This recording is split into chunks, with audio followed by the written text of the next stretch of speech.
Sports Show. Trevin Hayes here with James Brown and Barron County Trojanet head coach Piper Lindsey. Coach, we're going to go over some things with the district preview coming up, but I just wanted to give a quick comment about the game on Monday night. I got to come and watch you guys play Bowling Green. And I was telling James earlier, a few free throws away, and I really feel like you guys could have pulled off the upset. Yeah, we were right there. We played with them for, 30 minutes of the 32. Of course, had some lapses there towards the end, like you said, some missed free throws. Early on, we missed some layups, so we kind of took that into consideration and had a couple just defensive lapses towards the end. I thought our game plan was really well. We did a good job as far as I think they only hit 4 threes, which was kind of what we had in mind. We wanted to protect the paint. Obviously some offensive boards got us, but all in all, we know we can compete with them.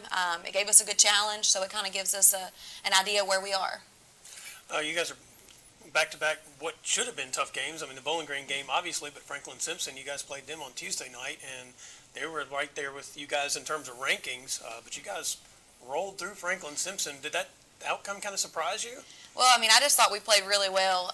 Defensively, we were in the right spots. Of course, we made shots. I think that kind of makes a difference. It's crazy, the outcome, what happens, and what changes things when you do hit shots. Abby Varney obviously was on fire, but they all were. I think we shot 60% in the first half, and when you do that, good things happen. And things kind of seem to go your way. But like I said, defensively, we were solid. They didn't even hit a 3 against us, so that was another bonus. I just thought, all in all, it was a great team effort.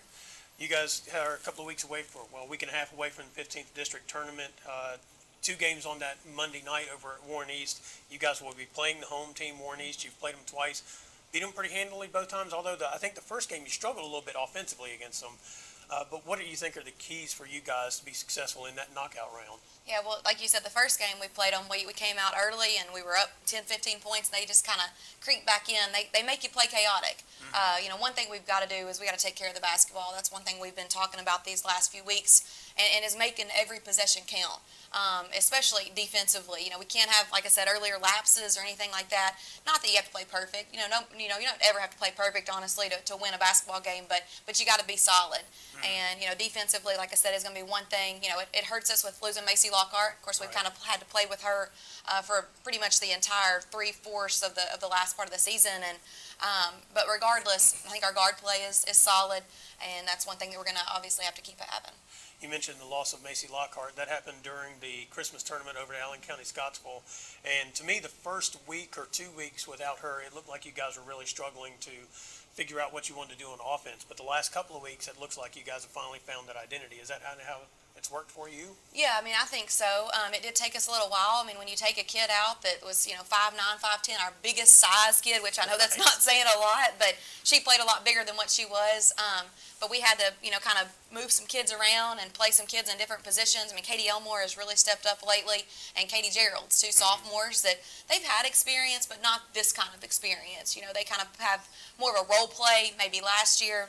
And this year, I think they've kind of developed a little bit more skill and maybe are more comfortable with those spots. But yeah, that's kind of I think it's taken a little bit, but I really do think that we're playing well in the right time. Yeah, you entered with only 2 seniors to start with, one of them being Macy Lockhart and the other one Addison Smith, who you more or less call upon to be a defensive stopper more than anything else, and maybe a ball handler sometimes. What kind of role is she taking on with Macy having to come out? Well, Addison Smith has really come on these last few weeks, like you said, defensively especially. But now, if we can get 5-6 points out of her, that's great, because she went through a spurt where she wasn't even looking to shoot. Right. And we kind of make her understand, be a threat, make them guard you, make them do something, give me a reason to play it kind of thing. And she honestly has done that these last couple of weeks. I did notice she's been attacking the rim a little more too, considering she's 5'4", 3", something like that. 5'3", pushing it with shoes on and maybe adding a couple inches. But but that was like our thing against Bowling Green. She was one that went in and tried to attack, and heck, they called a couple fouls, and that's all we need from her, and make some free throws. And so, but yeah, like pesky defender, if she can kind of play within herself, she'll help us out. Coach, you kind of look into the future a little bit. You guys win the first game, win the district, or even if you're runners up. The 4th region girls have basically had to go through Barron County and Bowling Green for the last several years.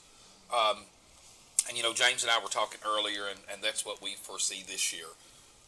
Do you think that when Meadow Tisdale comes back, we spoke to her and she's got a deep knee bruise, so they're probably going to rest her until the district and regional tournament.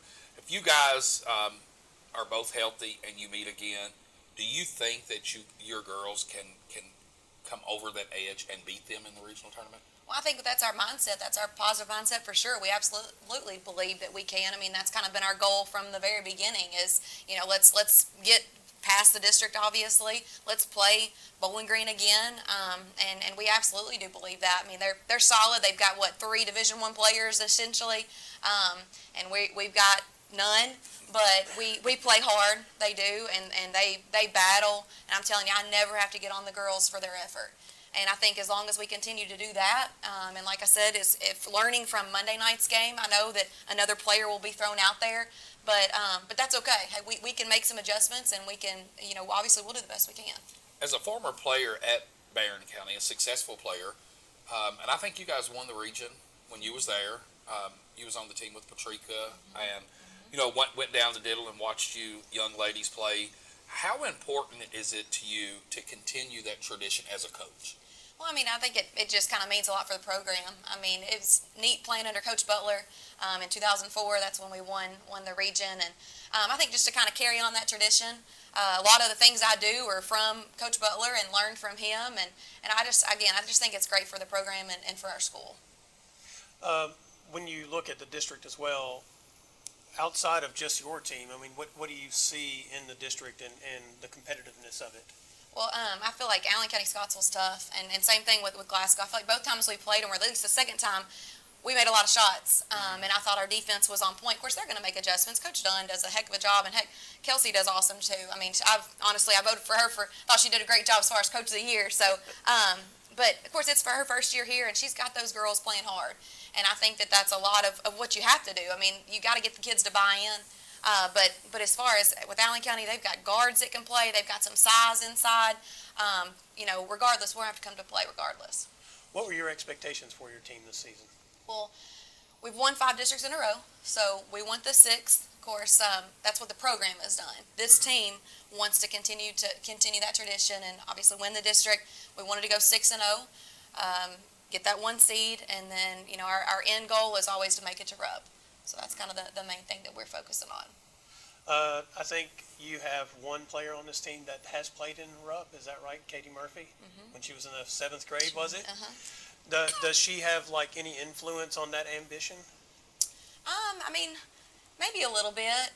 It's neat to kind of look back at the pictures and her to remember that she's tiny. I got on KHSA the other day, and that was one of the first pictures that popped up, and just to remember her as a 7th grader and getting that experience, I think, helps. But honestly, all the kids want to. I mean, Abby Varney, she comes in and works every day, works hard. They all, Katie Elmore, Katie Murphy, Katie Gerald's, we've got a bunch of Katies, Addison Smith, again, their mindset is to get to RUB. So, I mean, I think they want to beat Bowling Green. That's the main thing there. They want to beat whoever it is to win the 4th region and make it there. Outside of you and Bowling Green, who is maybe a sleeper team that could sneak in there and maybe upset a Barron County or a Bowling Green? Well, I feel like South Warren beat us earlier in the season. I think that they're tough. I also feel like we haven't played Metcalf yet, but I think that they have a chance. I mean, Monroe County, I feel like they're always right there. Solid guards, big inside. I think that those are a couple teams that could honestly do anything. Franklin Simpson, I know they didn't hit a 3, but when they do, heck, they beat us last year. They have a chance as well. I mean, I think honestly it's pretty wide open. Going back to that RUP experience, you also now have an assistant coach who hit a big shot that got you the chance to go to RUP that year. Mackenzie England helping you. How's it been having her on the bench with you? It's been great. Honestly, with my other assistant coaches, and nothing against them, we're all about 5'7", 5'8", 5'9", with the biggest. And she's only 5'9" or 5'10", but she really has that post presence. She understands the post side of things. All of the other coaches are more guards. I feel like we're more guard oriented. So she's really come a long way, or helped us come a long way as far as our bigs. Again, 5'7", 5'8" bigs inside. But just to help them with post moves and post defense. I think she's really helped us out when it comes to that. Well, Coach, we definitely appreciate you stopping by and talking to us, concerning the upcoming district tournament. We want to wish you luck, and hopefully if you guys make it out of the district. Good luck to you in the region, and maybe you can fulfill your desire to go back to Rupp Arena. Again, we thank you all for watching, and until the next time, thank you for tuning in to Tell Me About It Sports.